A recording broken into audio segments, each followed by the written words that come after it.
Welcome to Electrified. It's your host, Dylan Loomis. Quick shout out to an updated patron, Banjo T. Thank you for choosing to support the channel.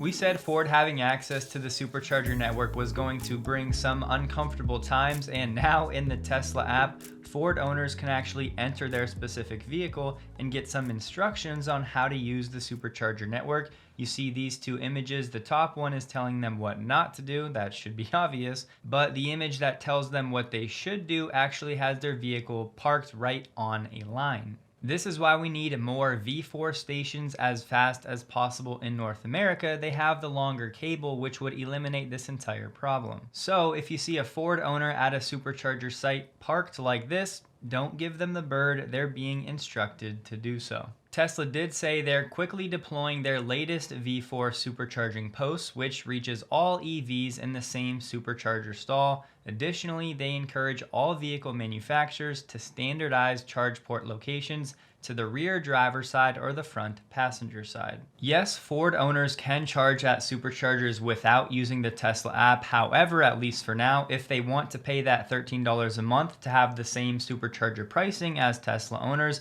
they will have to use the Tesla app for that. Pretty exciting update here from TeslaScope. I do have to say they haven't been 100% accurate in the past, but they have gotten many things right ahead of time as well. They said starting in March, actually today for the first time ever, the Model S and X will begin delivering with RGB ambient lighting, a front bumper camera, and other changes. At the current time, the front bumper camera is not planned to be used for FSD. It's primarily for low-speed maneuvers like auto park and obstacle awareness, but that could change in the future. They are saying that the Model 3 will get the front bumper camera relatively soon, but no firm dates yet, and they have no insight for the Model Y, but they're assuming in the next year or so. Ordinarily, I would agree on the surface it would be odd that Tesla refreshes the Model 3 without the front bumper camera and then shortly thereafter adds it later, but I'm hearing that the reason the front bumper camera has not been a thing is due to supply chain issues. So if those clear, maybe the Model 3 Plus gets a front bumper camera in the near future. The biggest question right now is about retrofits. TeslaScope said we've been told to not expect or anticipate a retrofit. If there's any hope for it, it would not be for several months. TeslaScope has their own sources and they have been pretty solid in the past. And no, everybody that has said FSD will never work without a front bumper camera are not quite vindicated yet because, at least for now, this camera will not be part of the FSD suite. Obviously though, for close corner parking, this would be a really nice addition, and it's looking like maybe sometime in 2025, all of the Tesla lineup will have a front bumper camera. And optimistically, the entire lineup minus the Model Y might have it here in the next few months. The VP of Global Forecasting at Auto Forecast Solutions has said even if EV adoption slows here in the United States, Tesla could still see $6 to $12 billion a year by 2030 from its expanded charging business. The problem is we don't get any sort of breakdown or analysis of where they're getting those numbers. I'd also add $6 to $12 billion is a fairly sizable gap, and just for some context on the paid membership side, it's $156 a year, so even if Tesla had 5 million customers paying that annually, that's only $780 million. Of course, you'd still have the actual supercharger revenue in addition to this as well, but it would have been nice to have a bit of a breakdown. I feel like a king in this car. I love it! Look how cool it is. Driving this around is bonkers. Everyone looks at you. Like, if you want to be looked at, the Cybertruck is for you. It gets more attention than any car I've ever driven, ever. And that's saying something, like, you know, multi-million dollar cars, and then the Cybertruck. Like, everyone just stops, rolls down their windows, people shout at you from their cars, they're like, that's sick. Yeah, it's a pretty wild experience. It's been fun. As it stands now, Tesla will be facing a class action lawsuit over allegations of racism at its Fremont factory. The class size is about 6,000 people. Some of these allegations date back to 2016. Tesla can actually contest this ruling at a hearing on Friday. If they do, they would be contesting the certification of this class. A class action trial is scheduled to begin October 14th of this year, and the same day a separate case against Tesla brought by the California Civil Rights Department will begin. The other case from the CRD is seeking an injunction that would require Tesla to institute policies and procedures that will do a better job of preventing and redressing discrimination and harassment at Tesla. And we also have the U.S. Equal Employment Opportunity Commission that has filed a similar action. In the class action, there have been 240 plaintiff declarations. All of them said they heard the N-word at Fremont, 112 said they complained to a supervisor, and 16 said they had written complaints. Tesla submitted declarations from 228 people who, quote, generally stated that they did not observe discrimination or harassment at Fremont, or if they did, they took immediate and appropriate corrective action. Tesla also said it created a centralized internal tracking system to document complaints and investigations, and it will rely on the database to demonstrate that Tesla was aware of complaints about race discrimination and harassment and how it responded to the complaints. Some folks that were looking to transfer their FSD during Q1 that had their delivery dates pushed back got some good news today. Tesla said any customer who had a timeline shift will be able to take advantage of the FSD transfer into Q2. Mate Rimac had some comments about Elon's plans for the Roadster. He said, "It's possible with thrusters, we did the simulation. The problem is you release the air in 2 to 3 seconds, then you have a lot of dead weight that you're carrying around. Tanks, compressor, valves, nozzles, etc." He said the car would have to be super light, so thrusters are really the only way to go, but they bring a lot of downsides as well. I think most of the people that opt for this SpaceX package are not going to be super concerned with practicality. We may have gotten an indirect answer to whether or not Tesla is going to go after people who are selling their Cybertruck.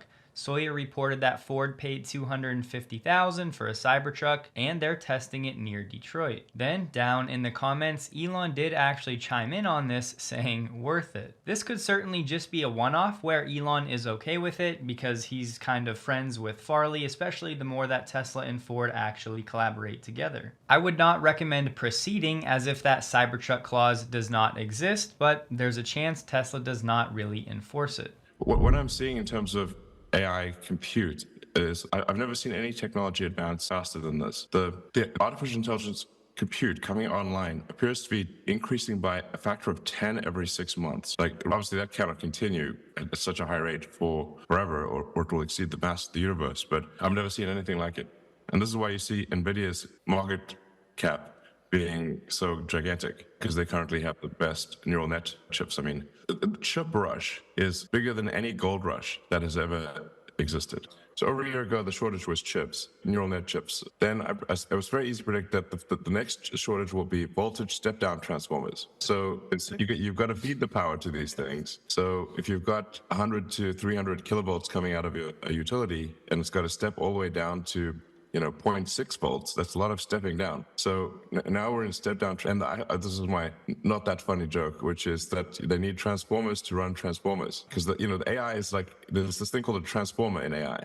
It's a neural, I don't know, it's a combination of sort of neural nets, and they're running out of transformers to run transformers. Then the next shortage will be electricity. So I think next year you'll see the electricity, that they just can't find enough electricity to run all the chips. Pretty good timing for those comments from Elon. Just yesterday we talked about energy demand going up. That will lead to more price volatility, which makes battery energy storage like Tesla's Megapack even more attractive. Environmental activists are staging a protest at the forest near Giga Berlin, and they're vowing to stay in place for weeks. There are between 80 and 100 activists that have been camping in the forest since early Thursday. Their initiative is called Stop Tesla. Trying to stop Tesla's expansion at Giga Berlin, the police have decided the demonstration can continue until at least March 15th. I said forest in air quotes because, as you can tell, this is not a natural forest. The word is this was man-made to actually harvest for wood. It was also environmental activists in Germany that played a role in Germany shutting down the final 3 nuclear stations. After that happened, though, they were then forced to rely on more coal. The Royal Canadian Mounted Police had some rave reviews of the Model Y after the first year of it operating in its fleet. The feedback has been overwhelmingly positive, noting the Model Y is always the first car signed out. It's proven to be so popular, officers often come in early to ensure they can secure the SUV for their shift.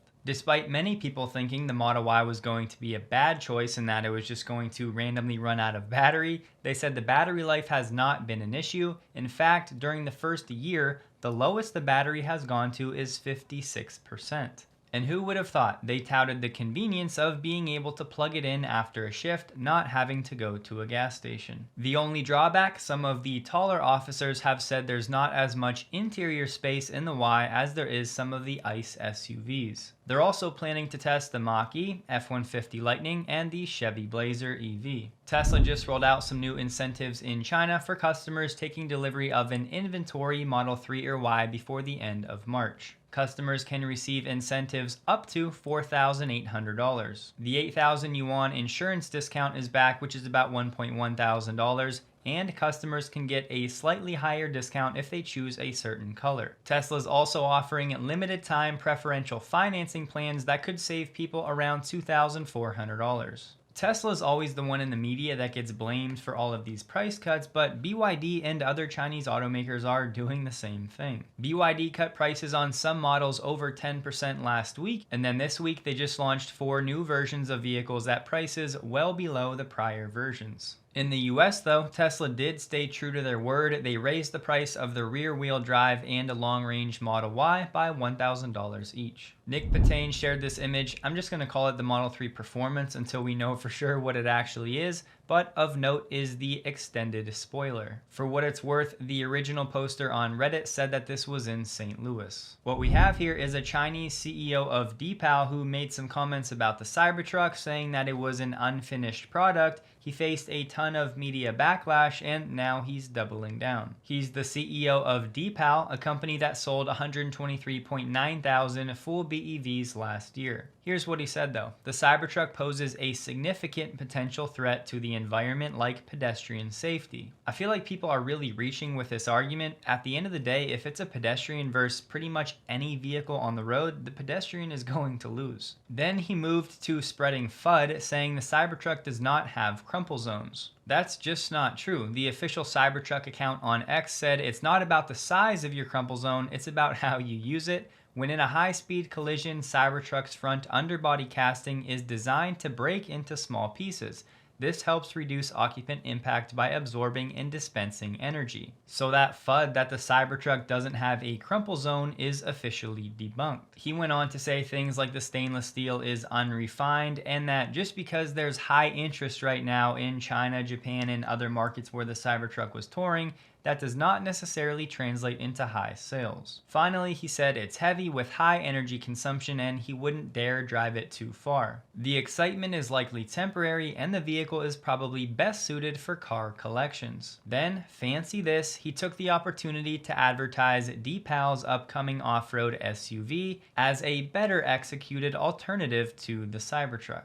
In an interview with Automotive News, Toyota Motors North America CEO has said that he's expecting 30% of sales in the US in 2030 to be full BEV. Because of that, Toyota will choose to follow natural customer demand and buy credits to close any gap, rather than, quote, waste money investing in EVs without consumers ready to buy them. It is an absurd comment, but it's laughable because it really is somewhat true if Toyota's efforts for EV investment is going to result in a vehicle like the BZ4X. If that's the best they can do, then yeah, they are actually wasting money investing in EVs. He said, wasted investment is worse than the credit purchase. Here we are though with yet another person talking about the Chinese coming to America. He called the threat of China entering the US through Mexico one of the biggest challenges Toyota and other automakers face this year, citing the possibility lower priced Chinese vehicles will undercut existing automakers like is happening in Mexico. He said their product is so competitive, including the tariffs, but China also saw labor cost increasing and material costs as well. He said that's why someday they'll be in the same condition as other automakers operating in North America. For whatever it's worth, there are not that many other people saying the same thing about China's costs increasing. Ultimately though, nothing really new here. Toyota still not on board with the EV movement. Fisker is now saying there is substantial doubt about its ability to continue as a going concern. They also just announced a 15% cut in its workforce. Today, though, we learned that Nissan is in advanced talks with Fisker that could provide the Japanese automaker with access to an EV pickup while giving Fisker a financial lifeline. The deal could close this month, and the terms being discussed include Nissan investing more than $400 million into Fisker's truck platform and building Fisker's Alaska pickup starting in 2026 at one of its US assembly plants. Nissan would build its own electric pickup on the same platform. The silver lining here is that if this deal goes through, production of these vehicles would remain in North America. Here we have it. The legal team that was responsible for voiding Elon's pay package has just asked the judge for 29 million Tesla shares for compensation, which would be equivalent to about $6 billion. This is actually insane, considering their entire premise was to, quote, protect shareholders, yet now they're asking for Tesla to pay $6 billion, which would of course directly and materially hurt shareholders. I'm just speculating here, but I feel like there's no chance Elon or Tesla give in and just pay this fine. If anything, this may make the appeal even more likely. This is certainly not the end of the story. Pretty ironic that this entire case was based on the premise that Elon's getting paid too much, and now those very same people are saying they deserve $6 billion. In the filing for the fee, they said, "We recognize that the requested fee is unprecedented in terms of absolute size. The fee works out to an hourly rate of $288.8 thousand. If this fee somehow holds up, it would be paid by Tesla to the attorneys who represented Richard Tornetta." Simply put, Tesla is being asked to pay this fee because they're saying Tesla will benefit from the return of Elon's pay package, meaning Tesla would get back 266 million shares. However, Elon's options were never exercised, so that's not technically accurate. Keep in mind though, this fee request still has to be approved by the judge Kathleen McCormick, which will be interesting considering she's the same one who called Elon's pay unfathomable. Tesla will have the option to object to this fee. They also said this fee would be tax deductible to Tesla. To date, the biggest lawyer fee that's ever been paid, as far as I can tell, was $688 million, which was in the securities fraud case dealing with Enron. The easiest way to think about this fee as it stands now would be the plaintiff's lawyers end up with 29 million shares of Tesla without any restrictions on the ability to sell it. So instead of Elon exercising those options and getting paid himself, the lawyers rather end up with the stock Elon would have had. So it would not be Tesla taking $6 billion in cash off its balance sheet to pay this, but it would still be harmful to shareholders in that the stock would go to those lawyers and not to Elon. But as I said, this certainly is not the last we will hear of this. This will be a very interesting one, especially now that Elon has XAI, which is a direct competitor with OpenAI.